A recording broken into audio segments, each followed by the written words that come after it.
भाई दूज की कथा। भाई दूज का त्योहार भाई बहन के स्नेह को सुदृढ़ करता है। ये त्योहार दिवाली के 2 दिन बाद मनाया जाता है। हिंदू धर्म में भाई बहन के स्नेह प्रतीक 2 त्योहार मनाए जाते हैं। एक रक्षाबंधन जो श्रावण मास की पूर्णिमा को मनाया जाता है। इसमें भाई बहन की रक्षा करने की प्रतिज्ञा करता है। दूसरा पर्व है भाई दूज का। इसमें बहनें भाई की लंबी आयु की प्रार्थना करती हैं।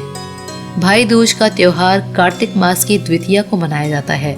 भाई दूज को भ्रातृ द्वितीया भी कहते हैं। इस पर्व का प्रमुख लक्ष्य भाई तथा बहन के पावन संबंध व प्रेम भाव की स्थापना करना है।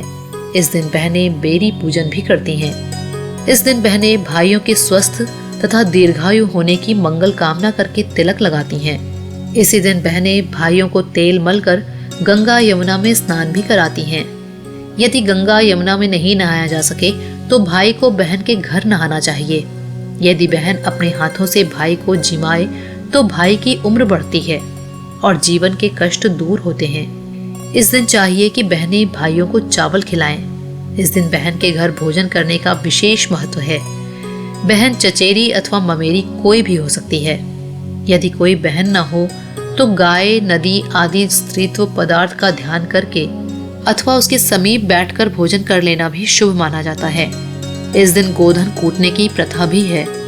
गोबर की मानव मूर्ति बनाकर छाती पर ईंट रखकर स्त्रियां उसे मूसलों से तोड़ती हैं। स्त्रियां घर घर जाकर चना, गुड़ तथा भटकैया चराव कर जिह्वा को भटकैया के कांटे से दागती भी हैं। दोपहर पर्यंत यह सब करके बहन भाई पूजा विधान से इस पर्व को प्रसन्नता से मनाते हैं। इस दिन यमराज तथा यमुना जी के पूजन का विशेष महत्व है। भैया दूज की कथा।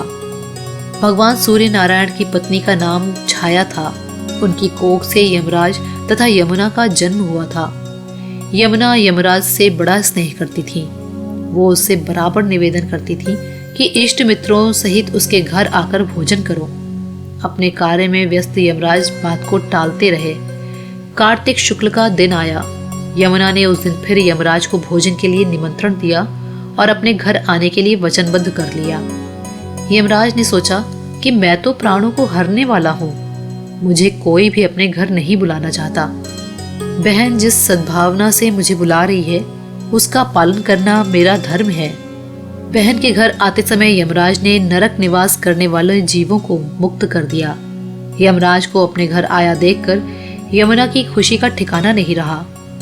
उसने स्नान कर पूजन करके व्यंजन परोस कर भोजन कराया। यमुना द्वारा किए गए आतिथ्य से यमराज ने प्रसन्न होकर बहन को वर मांगने का आदेश दिया। यमुना ने कहा कि भद्र, आप प्रतिवर्ष इसी दिन मेरे घर आया करो। मेरी तरह जो बहन इस दिन अपने भाई को आदर सत्कार करके टीका करे उसे तुम्हारा भय ना रहे। यमराज ने तथास्तु कहकर यमुना को अमूल्य वस्त्र आभूषण देकर यमलोक की राह ले ली। इसी दिन से इस पर्व की परंपरा बनी। ऐसी मान्यता है कि जो आतिथ्य स्वीकार करते हैं उन्हें यम का भय नहीं रहता। इसलिए भैया दूज के दिन यमराज तथा यमुना का पूजन किया जाता है।